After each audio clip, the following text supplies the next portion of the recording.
कर्म सांगण्याचा अधिकार जर कोणाचा असेल तर तो जैमिनींचा आहे, कुमारी भट्टांचा आहे, साबर स्वामींचा आहे, मंडन मिश्रांचा आहे. वेद विहित कर्म. आता वेद विहित कर्म म्हणजे काय? म्हणजे वेदामध्ये सांगितलं तेच करायचं, त्याच्या व्यतिरिक्त काहीही करायचं नाही. बरोबर की नाही?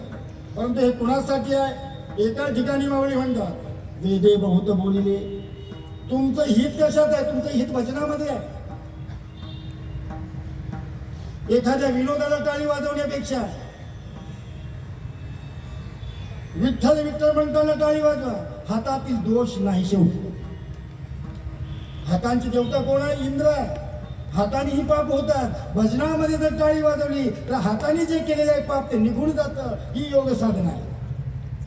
कीर्तनकार ज्या वेळेला विठ्ठला विठ्ठला विठ्ठला विठ्ठल विठ्ठल म्हटल्याबरोबर लगेच टाळी आली पाहिजे. टाळकऱ्यांचाही टाळ आला पाहिजे. विठ्ठल विठ्ठल महाराज आमचे महाराज विठ्ठल विठ्ठल म्हणू नका जास्त.